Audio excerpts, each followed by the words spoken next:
नमस्कार, चंडीगढ़ से आपका स्वागत है। मैं हूं शैली तनेजा। आइए सबसे पहले नजर डालते हैं कुछ अहम खबरों पर। प्रधानमंत्री कोविड-19 के टीकाकरण के विश्व के सबसे बड़े अभियान की कल सुबह वीडियो कॉन्फ्रेंस के माध्यम से करेंगे शुरुआत। केंद्र और किसान संगठन के बीच 9वें दौर की हुई बातचीत। और चंडीगढ़ और हिसार के बीच हुई हवाई सेवा शुरू।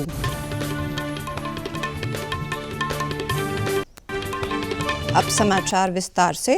प्रधानमंत्री नरेंद्र मोदी कोविड-19 के टीकाकरण के विश्व के सबसे बड़े अभियान की कल सुबह वीडियो कॉन्फ्रेंस के माध्यम से शुरुआत करेंगे। कोविड टीकाकरण का ये अभियान देश के हर हिस्से में शुरू किया जा रहा है। सभी राज्यों और केंद्र शासित प्रदेशों में एक साथ 3006 स्थानों पर टीकाकरण की शुरुआत होगी। पहले दिन हर टीका केंद्र पर लगभग 100 लाभार्थियों को टीका लगाया जाएगा। इस टीकाकरण कार्यक्रम में सबसे पहले स्वास्थ्य कर्मियों को टीका लगाया जाएगा, जिनमें सरकारी और निजी क्षेत्रों के अलावा समन्वित बाल विकास कार्यक्रम के कार्यकर्ता शामिल हैं। इस टीकाकरण कार्यक्रम में स्वास्थ्य और परिवार कल्याण मंत्रालय द्वारा विकसित किए गए ऑनलाइन डिजिटल प्लेटफॉर्म कोविन का इस्तेमाल किया जाएगा। इसके माध्यम से टीके के स्टॉक, रखे जाने का स्थान का तापमान और टीके के लाभार्थियों की पूरी जानकारी हर समय उपलब्ध रहेगी। कोविड-19 महामारी टीकाकरण अभियान और कोविड सॉफ्टवेयर से संबंधित सभी प्रश्नों का उत्तर देने के लिए 24 घंटे चलने वाले कॉल सेंटर 1075 भी स्थापित किया जा रहा है। कोविशील्ड और कोवैक्सीन टीकों की पर्याप्त खुराकें नागरिक उड्डयन मंत्रालय के सहयोग से देश के सभी राज्यों और केंद्र शासित प्रदेशों के लिए रवाना कर दी गई हैं। राज्यों और केंद्र शासित प्रदेशों के जिलों तक भी कोविड टीके पहुंचाए जा चुके हैं। जन भागीदारी के सिद्धांतों पर आधारित इस विशाल कार्यक्रम को संपन्न करने के लिए सभी तैयारियां पूरी कर ली गई हैं। सरकार ने कहा है कि कोविड के टीके के पूरे चक्र के लिए 2 खुराकें 28 दिनों के अंतराल पर दी जाएंगी। स्वास्थ्य मंत्रालय ने इस टीकाकरण अभियान के विभिन्न पहलुओं की जानकारी के लिए सामान्य रूप से पूछे जाने वाले सवाल और उनके उत्तरों की श्रृंखला जारी की है। इसके अनुसार कोविड के टीके की दूसरी खुराक लेने के 2 सप्ताह बाद सामान्यतः सुरक्षात्मक एंटीबॉडी बन जाती है। मंत्रालय ने कहा है कि कोविड टीकाकरण स्वैच्छिक है। हालांकि ये भी सलाह दी गई है कि संक्रमण से खुद को बचाने के लिए कोविड टीके के पूरे चक्र की पालना करना जरूरी है। इससे परिवार के सदस्यों, मित्रों, संबंधियों और सहकर्मियों में संक्रमण के खतरे को कम किया जा सकता है। संक्रमित लोगों को लक्षणों से मिलने के 14 दिन तक टीका नहीं लगवाना चाहिए, क्योंकि इससे टीकाकरण स्थल पर संक्रमण फैलने का खतरा बढ़ जाता है।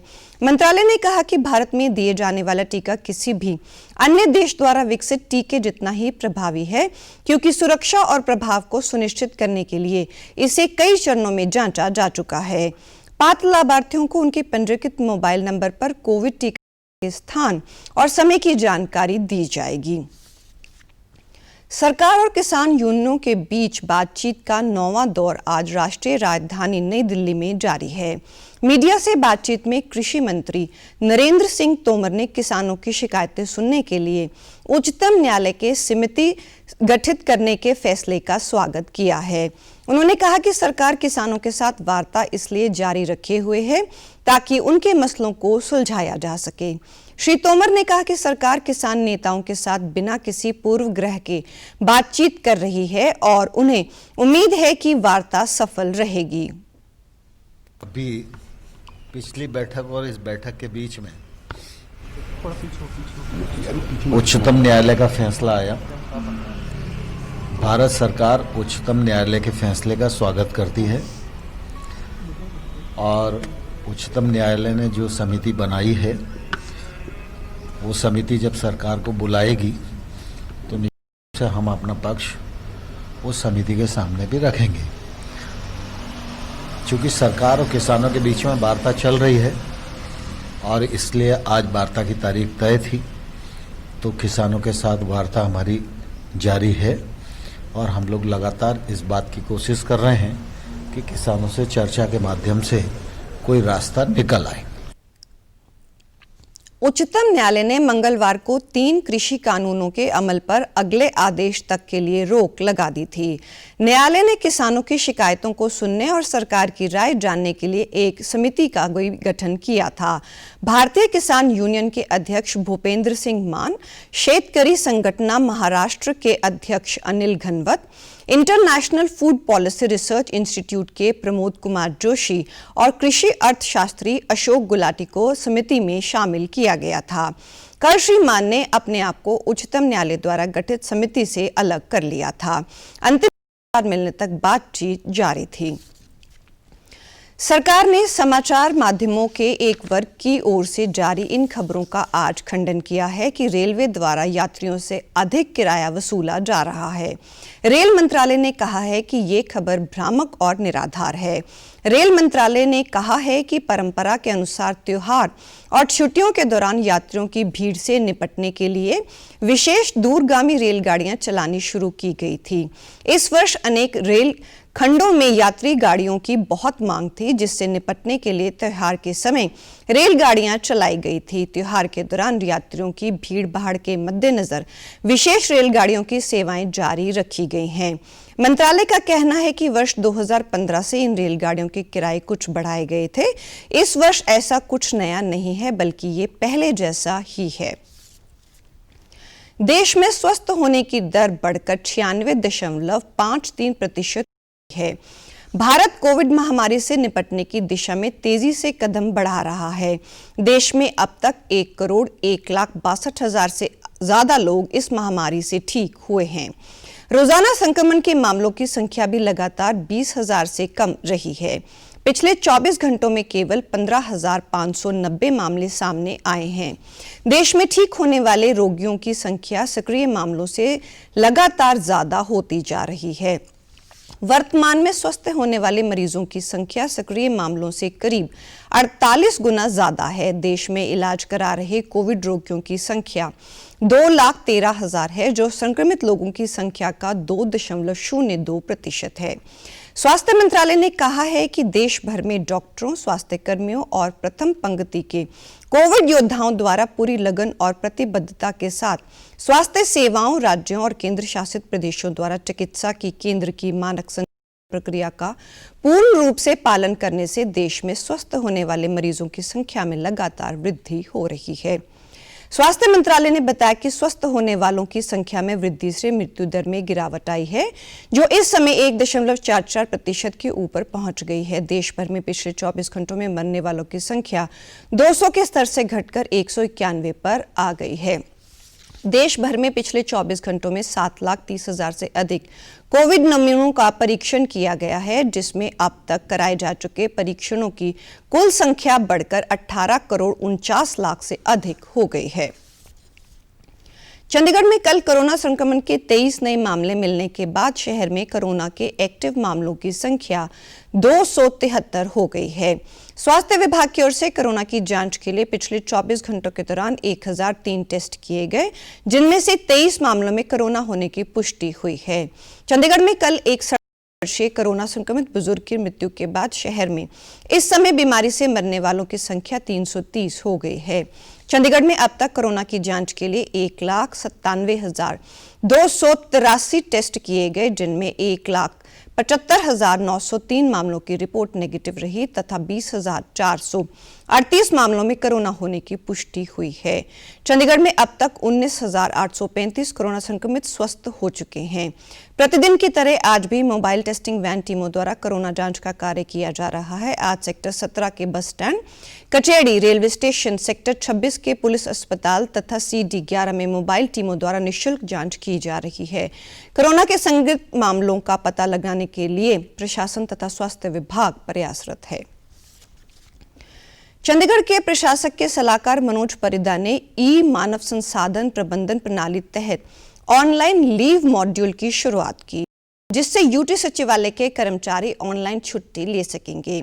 इस नए सिस्टम के अंतर्गत कर्मचारी अपनी छुट्टी के बारे में ऑनलाइन पूरी जानकारी भी प्राप्त कर सकेंगे। छुट्टी मंजूर करने वाले अधिकारी भी ऑनलाइन सभी कार्य कर सकेंगे, जिससे सारी कार्रवाई पारदर्शी ढंग से होगी। यूटी सचिवालय के कर्मचारियों के लिए पायलट प्रोजेक्ट के तौर पर शुरू की गई ये प्रणाली चरणबद्ध ढंग से अन्य विभागों में भी शुरू की जाएगी। चंडीगढ़ के आईटी विभाग द्वारा चंडीगढ़ प्रशासन के सहयोग से इस पोर्टल को तैयार किया गया है। चंडीगढ़ प्रशासन के आईटी विभाग की ओर से को वर्किंग स्पेस कॉन्सेप्ट को अगले माह से शुरू किया जा रहा है। आईटी पार्क में अपना कारोबार शुरू करने के लिए स्टार्टअप को एक सीट किराए पर मिलेगी। यहां बैठकर वे अपना बिजनेस शुरू कर सकेगा। इसके लिए सभी 100 सीटें बनाई गई हैं। चंडीगढ़ के इंफॉर्मेशन टेक्नोलॉजी विभाग के निदेशक नाजुक कुमार ने कहा है कि आईटी पार्क की ईडीसी बिल्डिंग को वर्किंग स्पेस को तैयार किया गया है। ये पहला ऐसा प्रोजेक्ट होगा जो सरकारी विभाग की ओर से शुरू किया जा रहा है। यहाँ पर कुल 100 सीटें हैं, जिसके लिए किराया मार्केट रेट पर लगभग 3 से 4 हजार रुपए कम रहेगा। युवा यहाँ से एक सीट लेकर भी अपना काम शुरू कर सकते हैं। आईटी विभाग की ओर से इंटरनेट सेवा के साथ साथ कुर्सी मेज दिया जाएगा। साथ ही स्टार्टअप को जरूरी सॉफ्टवेयर मिलेगा। Common conference room, video conference room भी होगा। आईईडी बिल्डिंग की तीसरी मंजिल पर यह वर्किंग स्पेस 5000 स्क्वायर फीट क्षेत्र में बनाया गया है। यहां पर स्टार्टअप की मदद के लिए एक इंटरैक्टिव वेब पोर्टल भी तैयार किया जा रहा है ताकि युवा अपना काम के बारे में किसी भी तरह की सलाह ले सकें। चंडीगढ़ और हिसार के बीच हवाई सेवा शुरू हो गई है।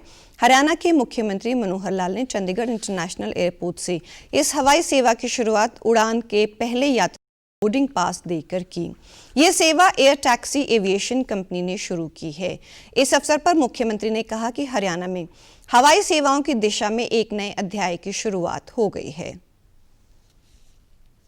आज हमने जो एक नई यहाँ चंडीगढ़ एयरपोर्ट से हवाई एयर टैक्सी की सर्विस ये शुरू करवाई है।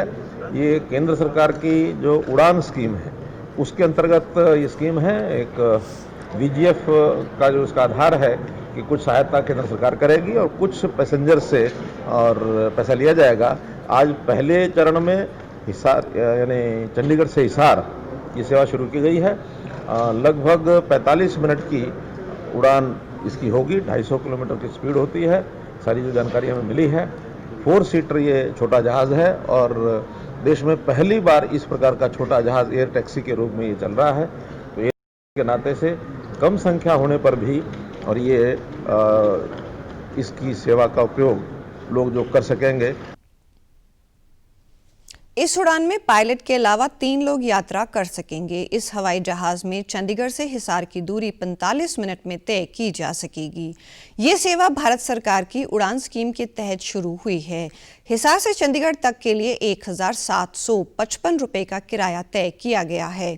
18 जनवरी से हिसार से देहरादून और 23 जनवरी से हिसार से धर्मशाला के लिए हवाई सेवा शुरू होगी।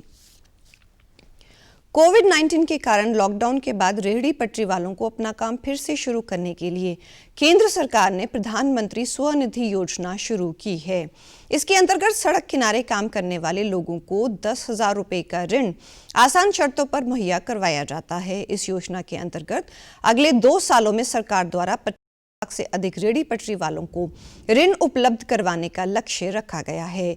चंडीगढ़ में भी इस योजना के तहत ऋण प्राप्त करके बहुत से लोगों ने अपना काम फिर से शुरू किया है। सेक्टर 22 में गर्म कपड़े बेचने का काम करने वाले देवेंद्र सिंह ने भी इस योजना के अंतर्गत लाभ प्राप्त किया।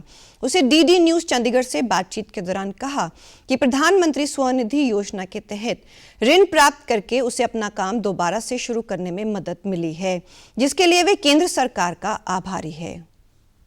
कोरोना वायरस की वजह से लॉकडाउन लग गया था।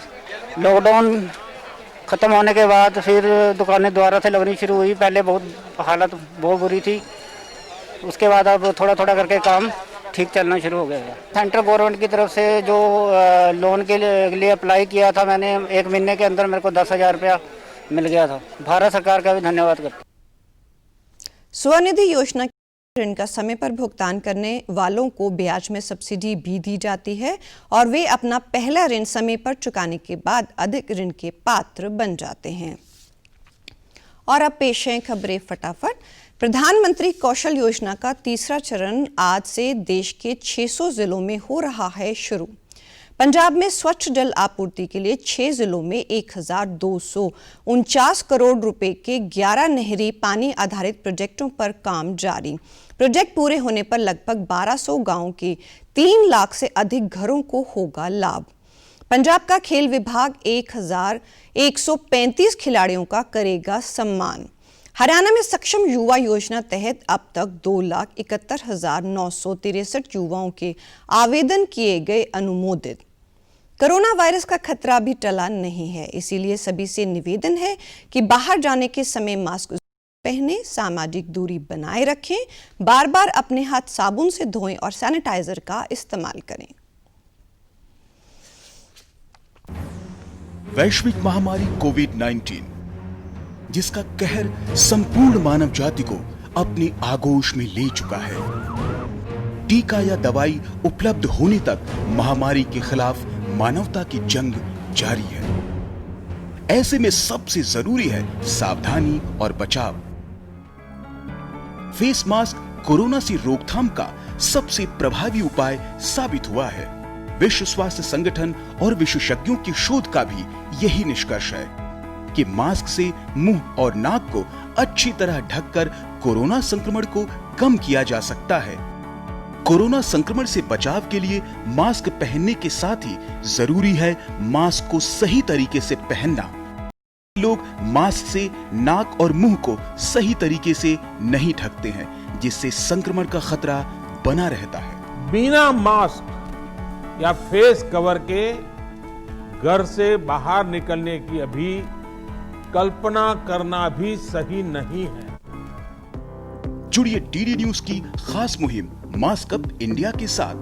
मास्क पहने और अपने मुंह और नाक को अच्छी तरह ढकें। अपने परिवार के सदस्यों और दोस्तों को मास्क पहनने के लिए कहें। Mask up India, mask up India. DD news के माध्यम से सबको बताना है, कोरोना को हराना है, मास्क जरूर लगाना है। Mask up India, mask up India, mask up India.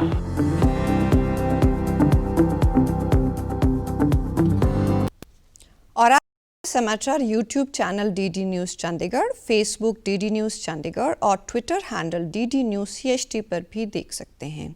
इसी के साथ चंडीगढ़ से समाचारों का सिलसिला समाप्त होता है।